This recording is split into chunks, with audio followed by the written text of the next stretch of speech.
En materia civil vamos a suponer que te heredaron una casita. Hazme la buena, muy bien.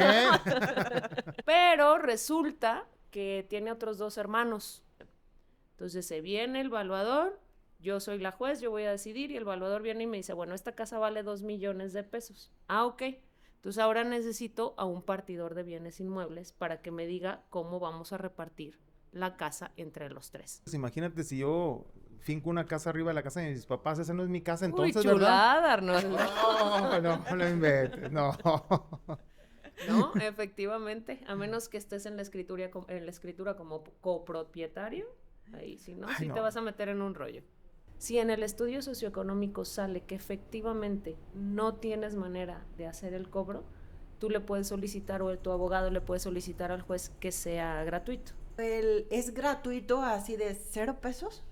Ahí ya depende mucho. El mismo auxiliar normalmente ve la situación económica de la persona con el simple hecho de tenerla enfrente, ¿no? Entonces, Hola, ¿qué tal amigos? Muy buenos días, buenas tardes, buenas noches, depende de cuando nos estén viendo. Bienvenidos a Psicología en un Podcast, somos Laura Oliveros. Arnoldo Cisneros. Y bueno, nos encontramos en un nuevo episodio, en un nuevo tema, y tenemos una invitada muy especial. Muy especial, diría yo. ¿Quién es nuestra invitada el día de hoy? Tenemos con nosotros a la maestra Adriana Buenrostro Vázquez. Ella es licenciada en Psicología y maestra en Psicología por la Universidad de Guadalajara. También tiene una licenciatura en Derecho y es maestrante en la Universidad Panamericana en Derecho Corporativo y Desarrollo Profesional. Ella es titular del Departamento de Auxiliares de la Administración de Justicia del Estado del Consejo de la Judicatura del Estado de Jalisco. Y bueno, ahora, ¿de qué tema nos va a hablar, Arnoldo? No lo sé, pero yo lo único que sé es que la correlación no es casualidad. Y eso es muy importante en este tema. ¿Cuál es el tema, Laura? Ella nos va a hablar de los peritos en psicología, los peritos en los juicios, los peritos en el Consejo de la Judicatura. Bienvenida, Adriana. muchas gracias, Laura, Arnoldo, por la invitación. Yo fascinada de estar por acá con ustedes y pues a la orden, hay que platicar. Bueno.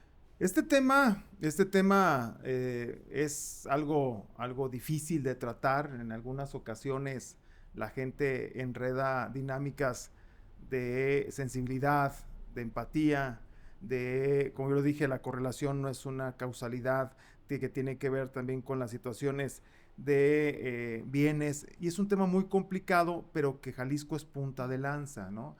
Que son los auxiliares de justicia o los conocidos como peritos. ¿Sí es así? ¿Sí lo dije bien? Así es, auxiliares de la Administración de Justicia, mejor conocidos como peritos. Oye, Adriana, ¿qué es un perito? Digo, porque muchas veces en los juicios a uno nos dicen los abogados, necesitamos a un perito, pero ¿qué es? Mira, Laura, un perito es un experto en determinada materia. Ahí en el Consejo de la Judicatura tenemos aproximadamente 210 materias de las que necesitamos a los expertos. Una de ellas, evidentemente, es la psicología.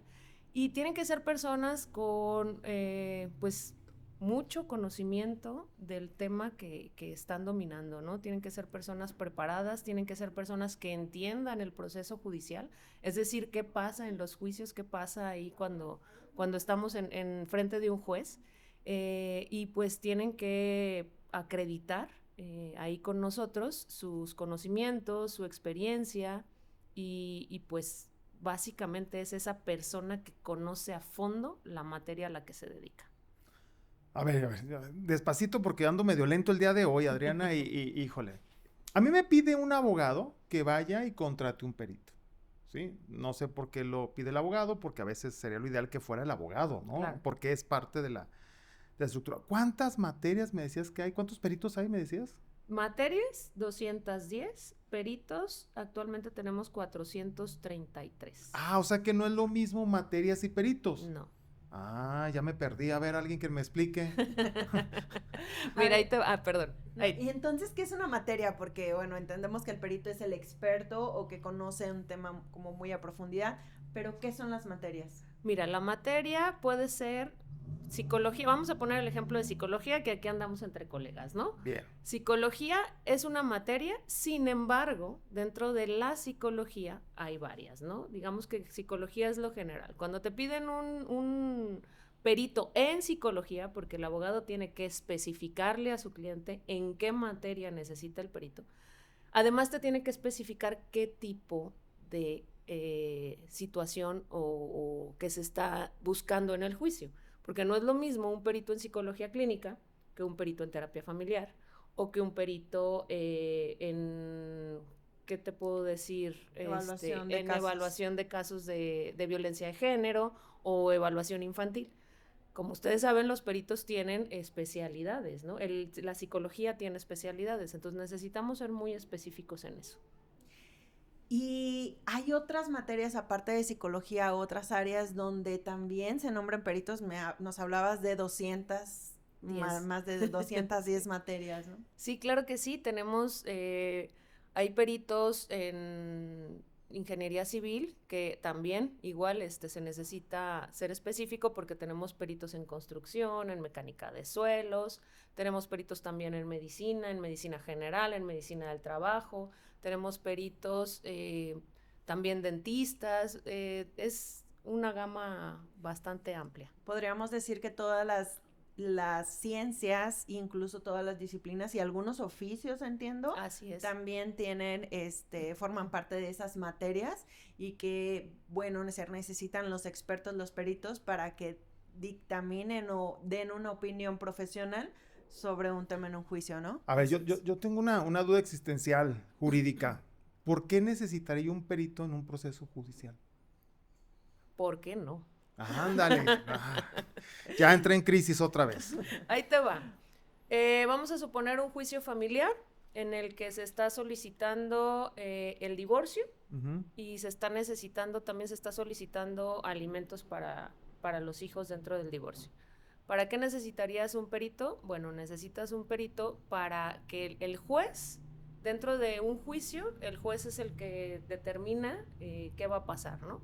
De entrada el divorcio se tiene que dar, pero ¿con quién se van a quedar? Se está peleando la custodia de los niños. El juez tiene que determinar con quién se va a quedar el niño. Y para eso se necesita una evaluación psicológica del papá, de la mamá y de los hijos.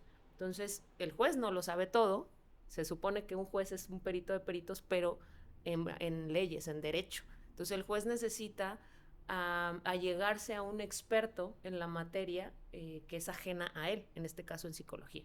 Entonces, ¿qué se necesita? Bueno, se necesita que el juez hable con un perito en psicología y le diga, oye, necesito que me evalúes, que me des una evaluación psicológica de la familia completa para yo saber más o menos para dónde me voy a ir. Entonces, el experto perito da un dictamen, el juez lo checa, se auxilia de la expertise del profesionista y entonces toma su decisión.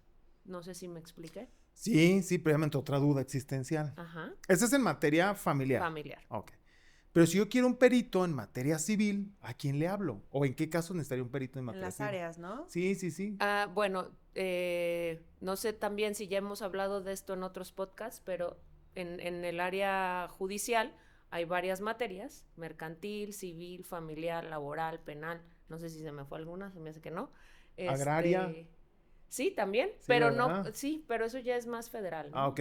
Entonces, bueno, en materia civil vamos a suponer que te heredaron una casita. Hazme la buena, muy bien. Vamos a suponer que a Arnoldo le heredaron una casa, pero resulta que tiene otros 2 hermanos y también están dentro de la herencia de esa casa. Entonces, ¿qué va a suceder? Pues cómo le van a hacer para saber cuánto cuesta la casa y cómo la vamos a dividir, ¿no? Entonces, luego a veces entre hermanos, ustedes saben, y lo sabemos como psicólogos, en la familia sucede todo, ¿no? Sí. Entonces, para que no haya discusión entre los hermanos, se va a necesitar, el juez va a decir, no, a ver, Arnoldo, muy listillo, viene y me dice que pues a él le heredaron la casa completa, pero luego viene su hermano y dice que no, que es a él, y luego viene el otro hermano y dice que no, que es a él. Entonces, en el testamento dice que la casa es para los 3, yo necesito a un experto que me diga cuánto vale la casa para empezar. ¿Quién es ese? Un valuador. Okay. Normalmente los valuadores de bienes inmuebles tienen como base en su carrera ingeniería civil o arquitectura, pero tuvieron que haber hecho una especialidad en valuación. Entonces se viene el valuador, yo soy la juez, yo voy a decidir, y el valuador viene y me dice, bueno, esta casa vale 2 millones de pesos. Ah, ok. Entonces ahora necesito a un partidor de bienes inmuebles para que me diga cómo vamos a repartir la casa entre los tres. Entonces el juicio es un poquito tardado precisamente por eso, porque el valuador tiene que ir, tiene que sacar el costo, luego la tienen que partir y luego la tienen que vender.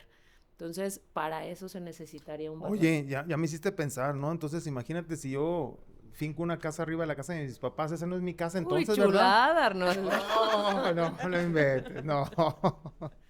No, efectivamente, a menos que estés en la escritura como copropietario, ahí sí, ¿no? Sí te vas a meter en un rollo.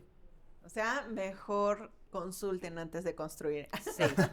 Oye, y si nos vamos ahora, otro ejemplo, si nos vamos ahora a materia, ¿cuál nos falta? Penal. Penal. ¿Qué perito podemos hablarle?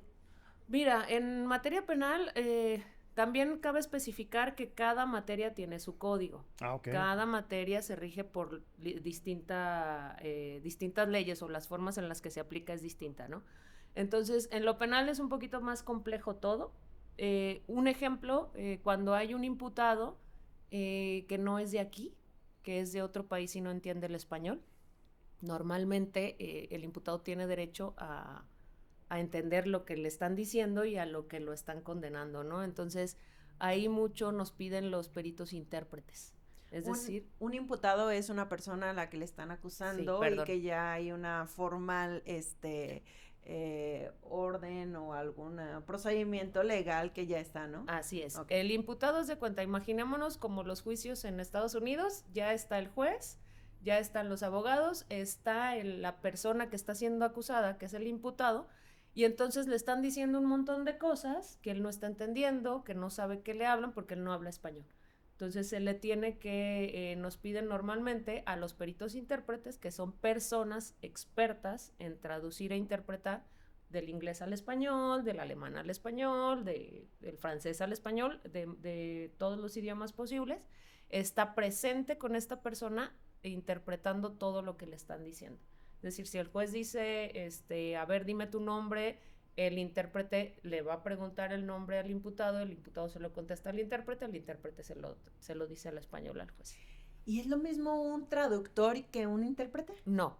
¿Por qué no? No, pues nomás hace la traducción. No es lo mismo. No es lo mismo. ¿Cuál es tu nivel de inglés, Arnoldo? Pasamos a cuál es la pregunta. Mira, ahí te va. El traductor es el que escribe. Es el que le presentas a lo mejor un acta de Estados Unidos y él la tiene que traducir al español. Entonces él te hace, pero de manera escrita, toda la traducción y te pone un sellito en un acta como similar, pero en español, y esa acta se utiliza para los juicios, normalmente familiares y civiles. Como si se lo pidiéramos a la inteligencia artificial. Exactamente, casi. Pero no se lo pidan a la inteligencia artificial porque necesita sello. Sí. Eso sí, son documentos oficiales que sin el sello del traductor, pues no te lo van a validar. Y el intérprete precisamente es el que entiende perfectamente el idioma hablado y lo habla perfectamente. No es lo mismo, yo puedo avalar a un perito traductor que me sacó en sus exámenes que tiene un nivel C1, que es un nivel avanzado, en lectura y en escritura. Pero si me saca un nivel más bajo del C1 en el lenguaje hablado o entendido, no lo puedo poner como intérprete. Oye, qué interesante, fíjate, aquí me traes a la memoria un caso, una evaluación psicológica donde la persona sí tenía vivencias en México, pero no entendía toda la estructura gramatical, la jerga, el calor, la interpretación, vamos a decir gramatical. Y en la evaluación me acuerdo que uno de los abogados dice, es que necesito que sea un perito en psicología y que tenga certificación en inglés. Y le decía al juez, no. O sea, a mí no me interesa que el perito en psicología sepa inglés. A mí me interesa que la persona se comprometa en su proceso judicial, que se le den todas las garantías, entonces necesita un intérprete junto con el perito en psicología para que haga la evaluación. O sea, tendrán que estar los dos. Porque sí, yo puedo decir que el perito estudia en la escuela y tiene el TOEFL o tiene el no sé cómo le llaman, pero necesito garantizar, va a ir a redundancia, las garantías de esa persona en los procesos judiciales y necesito que el psicólogo junto con el intérprete, no el traductor, esté en la evaluación. Así Qué es. complicado, no inventes. Sí, pero en ese sentido no podemos ser todólogos, Arnoldo. Muy bien, Aun muy bien. cuando yo tenga un nivel muy avanzado de inglés, mi expertise es en psicología, ¿no? Entonces, yo voy a hacer la evaluación en psicología, pero yo necesito el apoyo de otro experto que me ayude en esa interpretación. Qué interesante, porque a veces nos encontramos, como bien dices, esos casos donde decimos, bueno, es que ya tiene, no sé, 5 o 10 años radicando aquí, se supone que ya entiende la cultura, porque entiendo que los intérpretes también deberían de tener esta contextualización de cómo se vive, cómo se interpretan esas creencias o esas situaciones en el contexto de la persona, ¿no? Claro. Pero yo tengo una incógnita que todo el mundo lo hace. Si yo quiero ser perito, si yo quiero estar ahí, en esa dinámica judicial, ¿quién me acredita? ¿Quién me certifica? ¿O qué tengo que hacer? Mira, certificación no hay. Muy bien. Es una acreditación que da el Consejo de la Judicatura y es a través de la Dirección de Formación y Actualización Judicial y el departamento en el que soy titular, que es el Departamento de Auxiliares de la Administración de Justicia. En conjunto nos dedicamos precisamente a mantener esta cuestión, ¿no? Sale una convocatoria todos los años en el mes de noviembre, primera, segunda, tercera semana más o menos de noviembre, no sabemos nunca cuándo va a salir, pero es en noviembre. Esa es la certeza que tenemos. Quienes están interesados a participar en ser auxiliares o peritos tienen que leer bien la convocatoria y luego de que sale la convocatoria a la semana o a las 2 semanas hay un curso como intensivo que es un curso de inducción. Dura una semana y es en diciembre. Normalmente la primera semana de diciembre estamos haciendo el curso y ahí viene un experto en la materia civil, otro experto en la materia mercantil, otro experto en la materia familiar, laboral, penal y se trata de hacer como pues es una pincelada de lo que sucede en toda la parte de los procesos judiciales para que le expliquen más o menos a los interesados en cómo está el rollo, ¿no? Después de eso, en enero se entregan los papeles. ¿Qué son los papeles? Bueno, es una lista larga de lo que se necesita. No es fácil ser perito. ¿Por qué? Porque es lo que les digo. No nada más se trata de tener la profesión y ya. Tenemos que ser expertos, tenemos que tener experiencia, tenemos que saber cómo se mueve el tema judicial y tenemos que tener esta pericia en nuestra materia para poder ser acreditados. Hay mucho interés, a la hora de estar con estudiantes, dicen yo quiero ser perito y a veces todavía están en formación, ¿no? O sea, ni siquiera han terminado la carrera, pero les interesa esta área de la psicología jurídica, desde la psicología forense. Entonces, ¿cómo qué tipo de preparación, qué tipo de vinculación tendrían que ir conformando o adquiriendo para poder llegar en algún momento a estar en esta lista de auxiliares? Mira, ahí te va. A mí me hubiera gustado que alguien me lo dijera cuando recién egresé. Lo primero que tienen que hacer es sacar su cédula estatal. Eso es lo primero que tienen que hacer. La federal es importante, pero en Jalisco hay una ley que dice que cualquier profesionista para ejercer necesita la cédula estatal. A lo mejor en la práctica privada no es tan necesaria, pero cuando te vas a meter a una institución de gobierno a trabajar, siempre te van a pedir la cédula estatal. Entonces, mi recomendación en cuanto tengan su título, está bien sencillo ir a sacarla. No, sí cuesta creo que como 700 pesos, pero pues lo vale sí, porque al final eso es lo que te va a acreditar como para ejercer en Jalisco, ¿no? Y es legal, o sea, es lo que se necesita legalmente claro, para poder ejercer. Sí, ahí viene lo triste para los jóvenes, que se necesitan 5 años de antigüedad en la cédula estatal, pero 5 años se pasan de volada.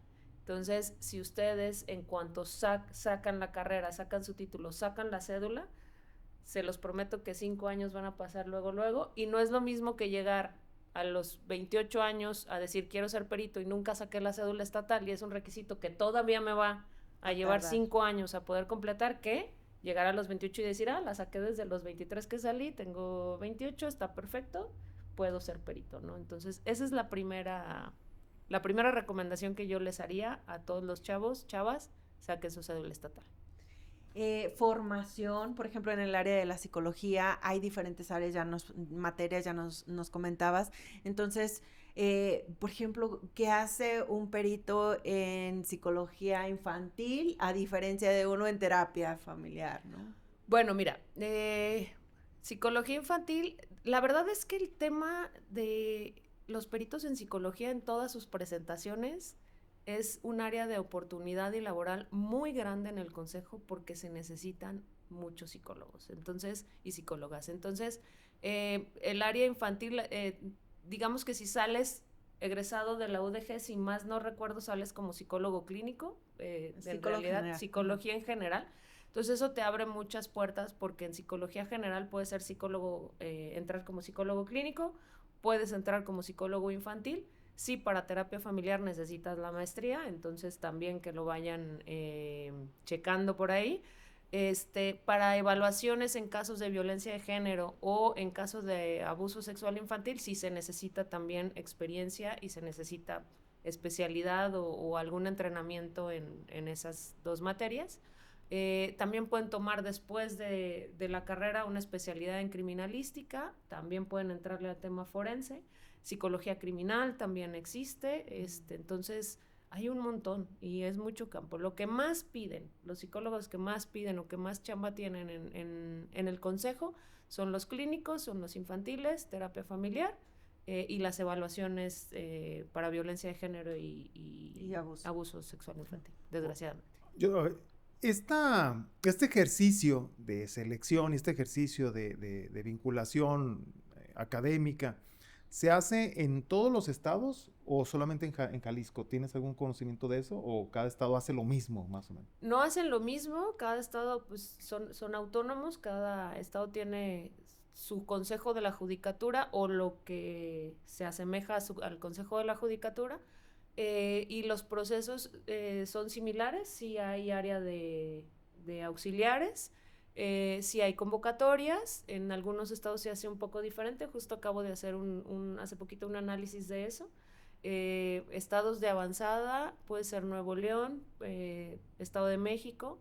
Ciudad de México tiene su propio centro de peritos, que es como aquí sería ciencias forenses. Ellos tienen su propio centro, no tienen... como nosotros tenemos a ciencias forenses y aparte tenemos a los peritos de la judicatura, ellos todos lo juntan en un solo centro.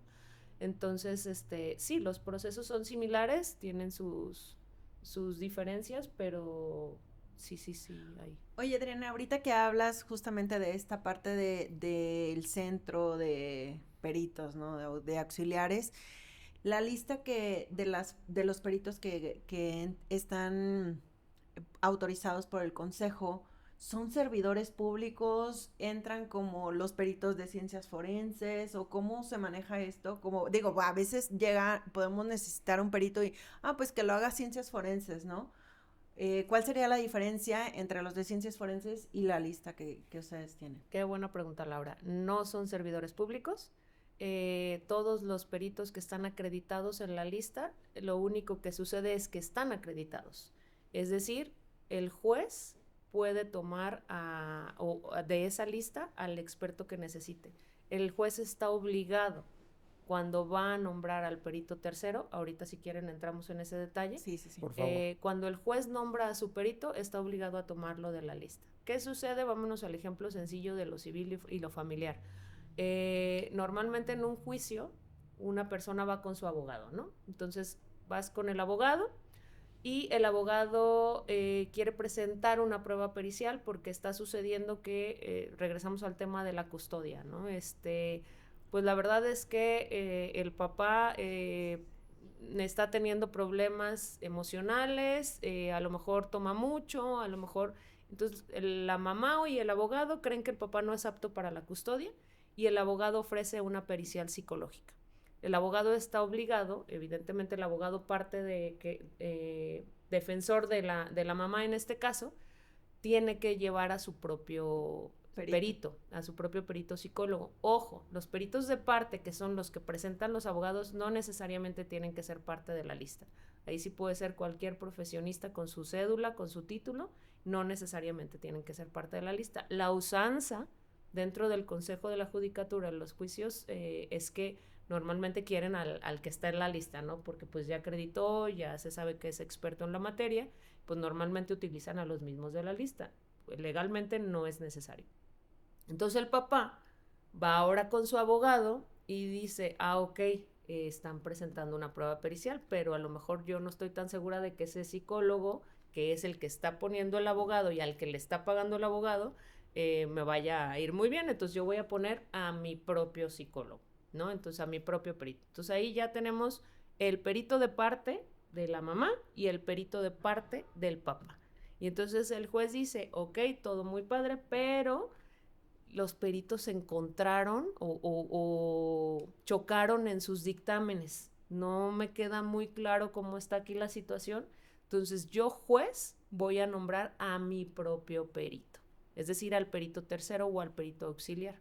¿Qué sucede ahí? El juez está obligado, como les decía, de esa lista que está publicada ahí en la página web del Consejo de la Judicatura, él va a elegir a un perito psicólogo. Entonces, el perito tercero. A veces no es necesario, a veces sí, a veces el juez dice de entrada yo nombro al mío y no quiero saber nada más, ya eso es a la decisión del mismo juez o jueza que estén en el proceso. Los peritos son pagados por las partes, no es pagado por parte del erario, no hay dinero de parte de gobierno para que se paguen a esos peritos, son pagados por cada una de las partes. Y cuando hay un perito tercero, se divide también el costo en los honorarios. Uh-huh.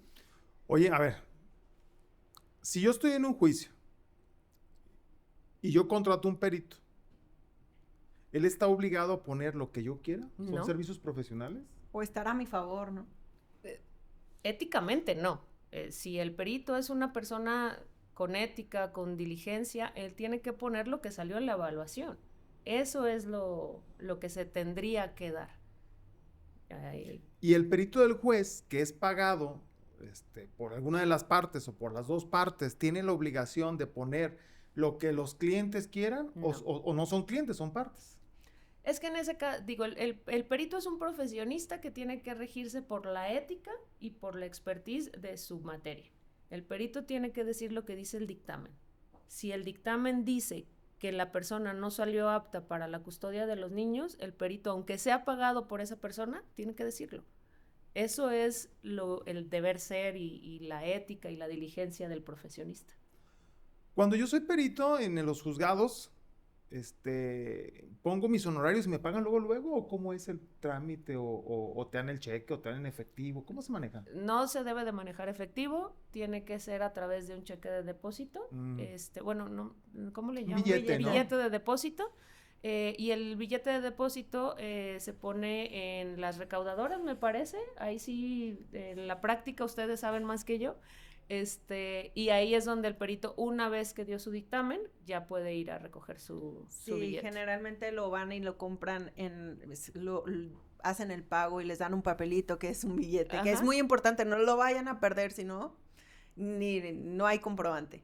Entonces, ese billete de depósito es la hojita como si fueran a pagar el predial y cosas así, parecida a la hojita.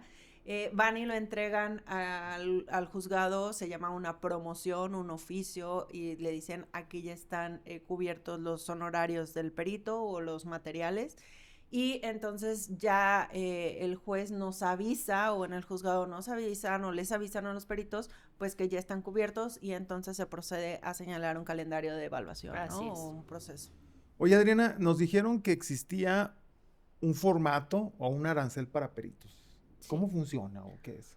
Mira, tenemos una situación ahí, ¿verdad? Pero sí, el arancel se reguló en el 2020, en el 2020, justo antes de la pandemia, salió. Está publicado, me parece, y si no, échenme un grito y yo se los paso, digo a las personas que estén interesadas en el arancel. Y fíjate que es un arancel mucho más amigable con la profesión de la psicología, con las profesiones que no tienen que ver con el tema de la construcción. Porque me refiero más amigable no porque convenga más económicamente. Es más fácil sacarlo, a eso me refiero. Entonces este arancel habla de las horas que se llevan en el trabajo, los gastos operativos que se necesitan, es decir, las pruebas, la renta de consultorio, de equipo, los traslados, y más o menos ahí te va desglosando lo que tienes que cobrar y se tiene que ver reflejado a la hora de que pones tus honorarios. Sí es muy importante para quienes son auxiliares que se apeguen al arancel. Okay. Y entonces hasta que ya, ahorita que hablabas de esto de las pruebas, de los materiales, ¿se valdría, por ejemplo, que utilicemos, o que los peritos utilicen copias o estas pruebas de dibujo o estos elementos como subjetivos, más ¿no? subjetivos?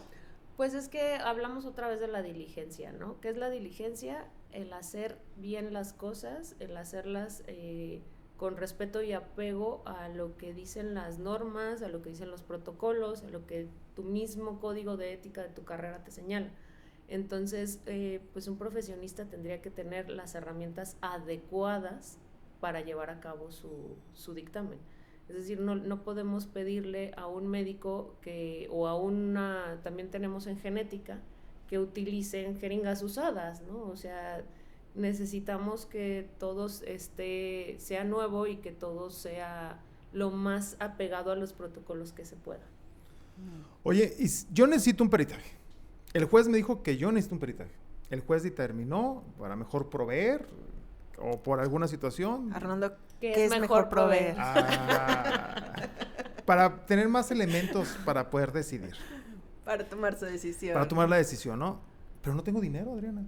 ¿Cómo lo voy a hacer? ¿Hay alguna solución, una opción o pagos facilitos o algo así? Meses sin intereses. Meses sin intereses. Mira, ahí te va. No en todas las ocasiones se tiene que hacer, esto lo digo porque es muy importante, debe de hacerse un estudio socioeconómico de la persona, de la parte interesada. Si este estudio socioeconómico lo tiene que hacer el DIF o Procuraduría Social o instancias que estén acreditadas para realizar el estudio socioeconómico. Si en el estudio socioeconómico sale que efectivamente no tienes manera de hacer el cobro, tú le puedes solicitar o tu abogado le puede solicitar al juez que sea gratuito. Ojo, y ahí es una cuestión en la que apelamos a la buena voluntad de todos los peritos o auxiliares que están dentro de la lista. Ellos se obligan a la hora de que se quieren hacer el trámite a hacer servicio social cuando sea necesario. ¿Cuándo es necesario? Cuando el estudio socioeconómico lo señala. No es al arbitrio del abogado o de la persona o del mismo juez.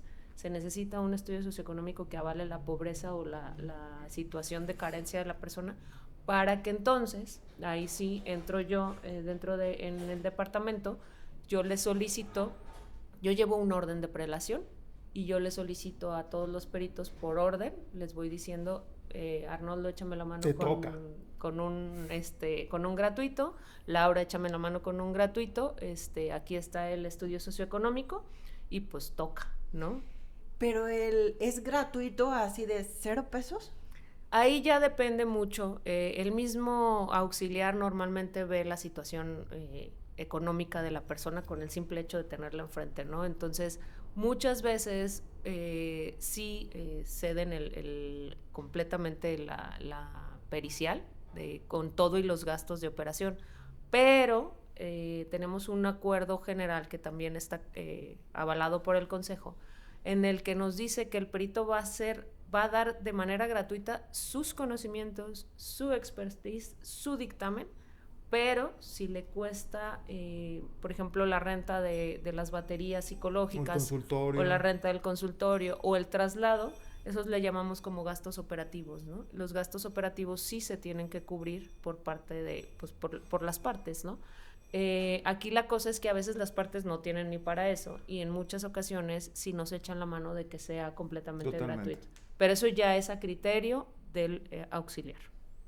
Okay. Fíjate qué interesante, ¿no? Porque a veces pensamos que la gente, yo escucho en el argot cotidiano que la justicia debe ser siempre gratuita, ¿no? Y al final de cuentas, pues la justicia sí es gratuita, ¿no? Pero los mecanismos o las herramientas para llevar a cabo esa justicia, pues a veces tienen un costo, ¿no? Así es. Y como los peritos no son servidores públicos, son unas personas profesionistas, profesionales que necesitan desarrollar su trabajo y que no están a expensas de un contrato, pues tienen que generar estos gastos, ¿no? Claro. Yo tengo uno de, a ver, si me ayudan pensando ahorita en psicología. ¿Por qué si tenemos ahorita que te estoy escuchando, ahorita que dije mejor proveer, mandan a hablar al psicólogo por pruebas periciales en idoneidad parental, como dijiste, ¿no? Si alguien es idóneo. Mandan a hablar al perito en psicología cuando hay una escucha de personas menores de edad, o niños, niñas, o adolescentes, que será mejor dicho, ¿no? ¿Sí es así? Uh-huh. Ok. Luego los mandan a hablar por si alguna situación de violencia. O lo mandan a hablar para una situación de conductas y actitudes ante un hecho, ¿no? Que creo que los abogados le llaman incidentes, uh-huh, o bis, ¿no? Que algo así les llaman.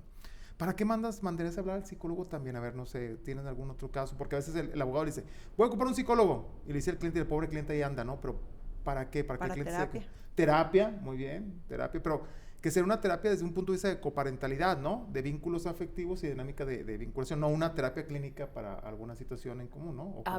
Yo creo que tienes que traducir todo lo que acabas de decir, Arnoldo. Por eso le estoy diciendo que si me ayudan, porque ahorita me quedé con la duda, dije, está padre, ¿no? Pero, o sea, tantas cosas que tiene que ver el perito.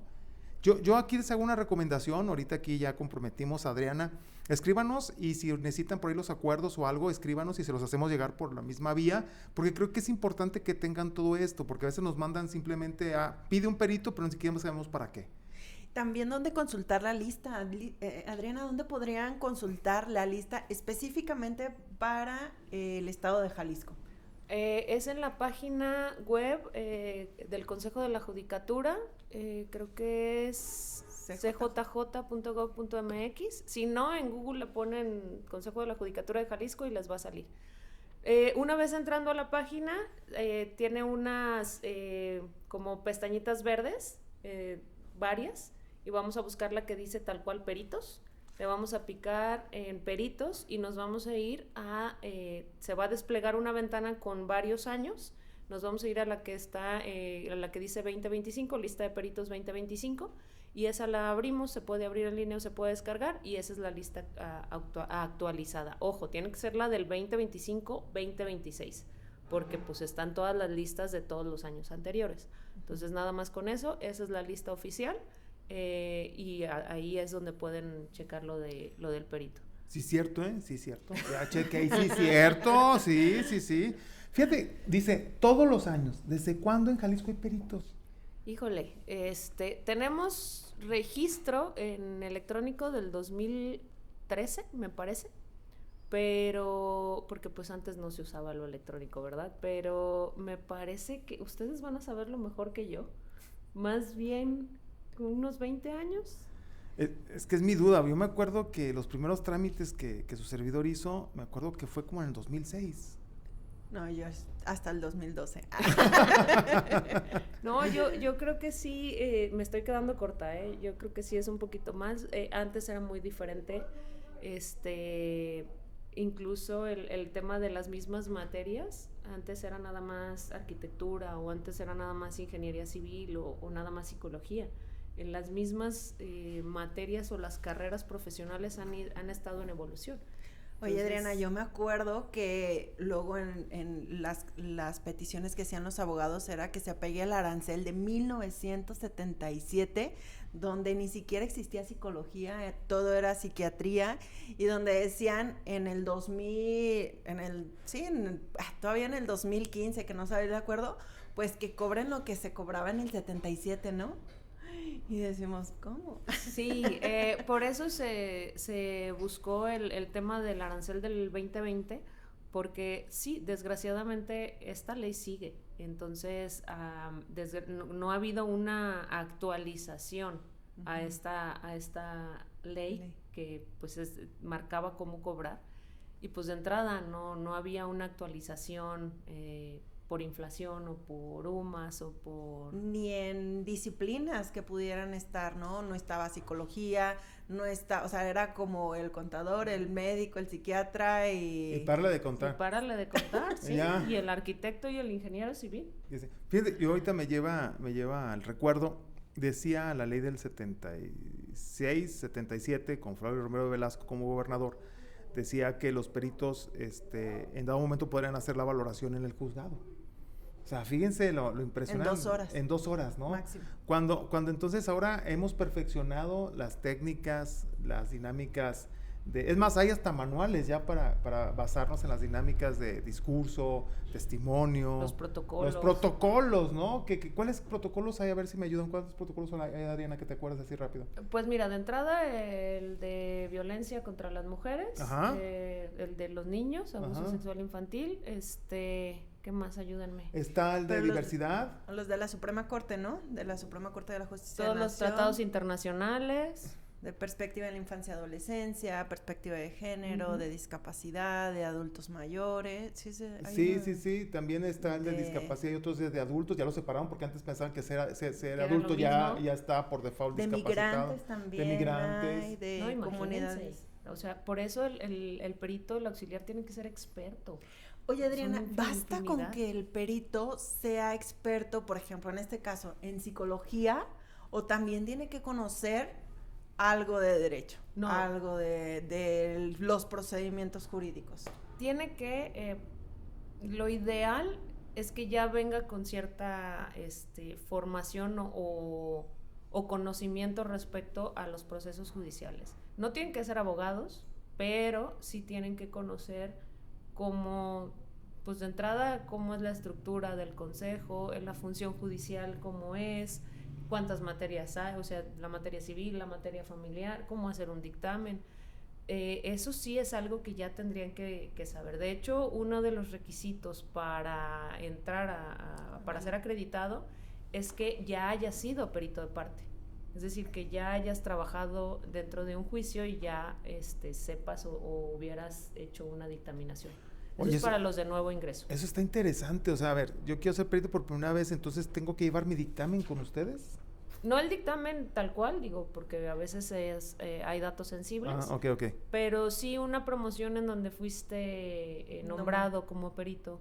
Si quieres llevar el dictamen, pues que sea atestado. Digo, de todos modos son cosas que están en el secreto de ahí del departamento. En mi caso no es juzgado, pero... Capaz de que lo llevo a notario. No, bueno, borrando los datos sensibles, ¿no? Ok. A ver, discúlpame. Datos sensibles. Nombres, direcciones, monto de ganancias, ¿Resultados? Resultados puede ser también, okay. Sí. Eso está muy interesante. Híjole, ya me dejaste con más dudas, pero satisfecho porque creo que ahí vamos, ¿no? En Jalisco, ¿no? Ahí vamos. ¿Qué retos tendrían los auxiliares de justicia en las nuevas dinámicas judiciales? No hablemos de cosas tristes, Armando. No, bueno, generalmente, ¿no? Porque creo que los auxiliares de justicia son muy necesarios, pero ¿qué tendrían que hacer los auxiliares de justicia para prepararse para las nuevas metas? Mira, se nos vienen retos complejos e interesantes porque viene una reforma judicial que va a aplicar en Jalisco en 2 años.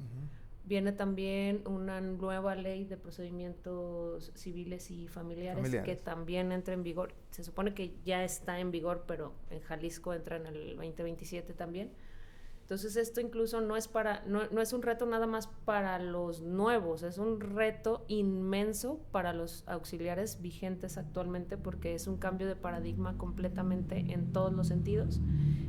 Va a cambiar la manera que conocemos en que se administra y se lleva el Consejo de la Judicatura, entonces van a cambiar todos los juzgadores y de entrada esto, pues al final es una crisis que va a generar el cambio, pero también sabemos como colegas psicólogas que la crisis es una oportunidad, ¿no? Entonces, pues sí, yo lo que les recomiendo a los vigentes y a las vigentes es que se actualicen, que sigan siempre en constante Actualización, esto también es un requisito para el refrendo, para quienes son auxiliares de manera vigente tienen que cada año mostrar actualización en la materia en la que están acreditados, y mi recomendación es que le metan duro al tema del nuevo Código de Procedimientos Civiles y Familiares, que es el que viene ya, ya lo traemos encima. Y pues eso, estar presentes, estar activos, estar ahí, porque los cambios que se vienen, la verdad es que son complejos y hasta ahorita actualmente no sabemos cómo van a ser. Entonces estamos navegando en la incertidumbre. Bueno, pues aquí entonces vemos la dinámica de oportunidad para decirle a Adriana que nos acompañe en cuanto tenga esta información, nos ilustre, nos guíe cómo serían entonces los procedimientos o los actuares de los peritos en el nuevo código, ¿no? O sea, claro, sería una buena oportunidad darles esta información y sobre todo plantear y quitar la zozobra, la incertidumbre en la gente que necesita justicia, ¿no? Porque a veces piensa que así no debe de ser, a veces piensa que no está bien las cosas, entonces el estar informado también es una garantía de que yo pueda estar más tranquilo, ¿no? claro. Incluso cuando le hagan alguna petición, así como pues trae tu perito, nombra un experto, pues con quien puedan consultar, porque pues cómo van a cambiar los procedimientos, pero mientras tenemos estos procedimientos, tenemos la lista, tenemos el departamento también. ¿En dónde se encuentra el departamento de auxiliares? Estamos ubicados en Ciudad Judicial, en la estatal, y estamos en el primer piso entre los elevadores y el sindicato. De verdad, cualquier duda que tengan antes de tomar una decisión, con toda confianza, el departamento ahí estamos a puertas abiertas y con toda la confianza del mundo, cualquier duda que tengan, estamos ahí para ayudarles. O sea que yo puedo llegar como cualquier ciudadano y decirle, oye, vengo a buscar a Adriana porque la vi en el podcast y tengo una duda necesito un perito. Necesito un perito. Con ¿sí? toda confianza, e incluso si tienen dudas para ser peritos, para el procedimiento, también ahí los veo. Ah, muy bien. Oye, bueno, los peritos no solamente tenemos que hacer un servicio social, también tenemos que hacer algún reporte o de estar dando cuentas de lo que hacemos. Claro. Una de las cosas que tienen que hacer una vez acreditados las personas, los auxiliares, tienen que dar un reporte de manera trimestral, es cada 4 meses.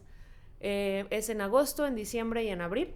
Tienen que hacernos el reporte de todos los dictámenes que han hecho, de cuánto han cobrado, en qué juzgado lo hicieron y el número de expediente en el que participaron.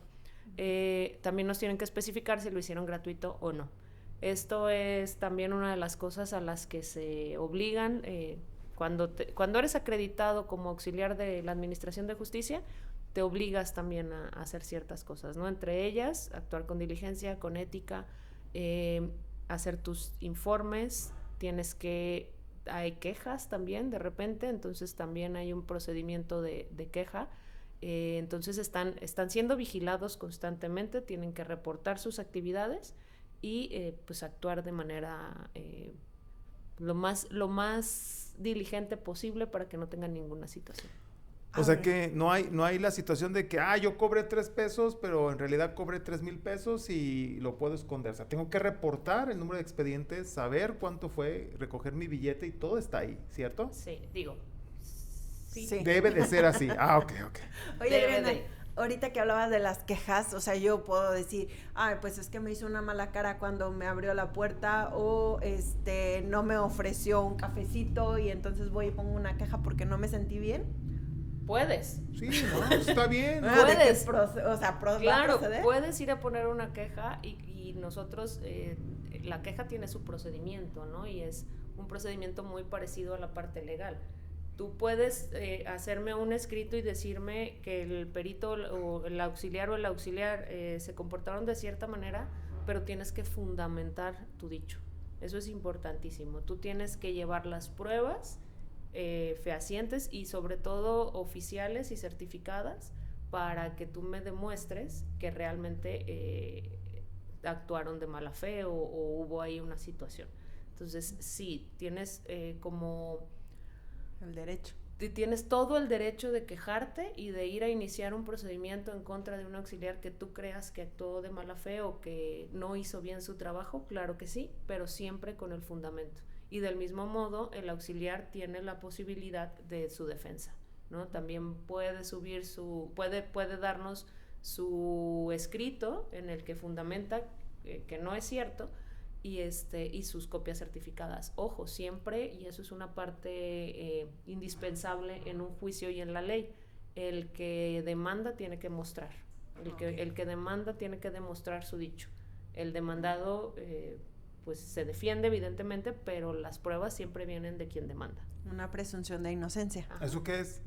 Que nadie es culpable hasta que se demuestre que cometieron un delito. Oye, pero eso ¿es serio? ¿Es así?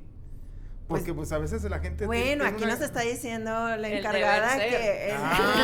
porque lo dice, tiene una queja, quítenlo. O sea, no, bueno, es una investigación, eso es un análisis y es la comprobación, ¿no? La presunción de inocencia. ¿Eso sí entendí bien?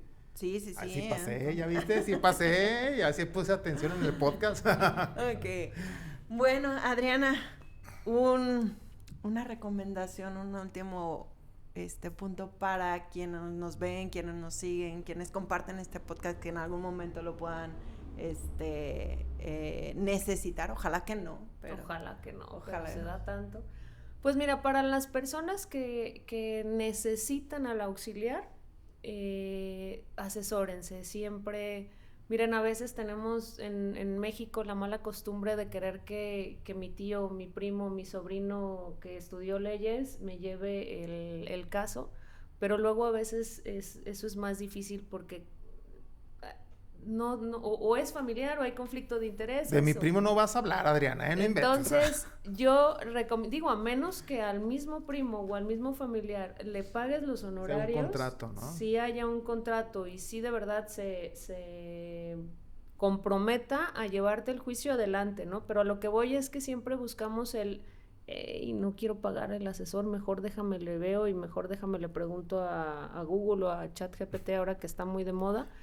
Pero la realidad es que a veces sale más caro el caldo que la gallina con este tipo de decisiones. Entonces, sí, evidentemente, a veces uno dice, pues, ¿de dónde, verdad? Pero es necesario que en un juicio incluso para personas que a lo mejor no hay cómo ni de dónde sacar, porque pues el día a día está complicado, está la Procusocial, está ahí mismo en Ciudad Judicial, están los abogados de la UDG, entonces hay manera de buscar la asesoría. Y yo sí les recomiendo siempre que se asesoren, porque luego no somos, como lo decíamos, no somos expertos en todo. Entonces, siempre es bueno. Los mismos auxiliares, los mismos peritos, se auxilian de otros expertos en ocasiones. Entonces, siempre sí, esa es mi recomendación. Y para los quienes están queriendo ver esto como un campo laboral, sí lo es. Sobre todo psicólogos se necesitan muchos, médicos se necesitan, psiquiatras se necesitan, entonces con toda confianza échenme un grito ahí o les dejo por acá mi Instagram, mis redes sociales. Sí, por favor, si nos la mencionan. Claro, no me lo sé. Bueno. Se las vamos a compartir en los comentarios. Me agarró en curva, pero sí, con toda confianza de verdad. Y igual, búsquenme y ahí en la misma página web que les dije están las convocatorias de todos los años. Entonces, si están interesados en ser peritos, yo les recomiendo que se lean la convocatoria anterior, que es 2025-2026. Ahí viene todo lo que se necesita y normalmente salen muy parecidas las convocatorias, ¿no? Entonces, para que vayan checando requisitos. Ok. Sí, cierto, fíjate, aquí están. Sí, cierto, auxiliares y convocatoria, muy bien. Ahí mero. Bien, Arnoldo, tu conclusión de este podcast. No tener conflictos, evitar, mejor ir a terapia, solucionarlo. Podemos saber de muchas cosas, pero especializarnos en una sola, creo que es lo mejor, ¿no? Hay que no tener conflictos y ser corteses. Muy bien. Pues amigos, no se olviden de compartir, no se olviden de darle like, de ver nuestro podcast. También tenemos otros podcasts de otros temas. Y Adriana, muchísimas gracias. Arnoldo. Adriana, pues tu tiempo, tu sabiduría y sobre todo compartir esas experiencias es lo que nos nutre a toda la sociedad. Gracias por estar aquí. Comenten, por favor, Adriana está siempre atenta a cualquier situación, se la derivamos porque son temas delicados, sensibles y todo hay que resolverlos adecuadamente. Gracias, Adriana. Muchísimas gracias a ustedes por la invitación. La pasé increíble, charla maravillosa y a la orden quedó también. Gracias. Hasta luego. Laura. Hasta luego.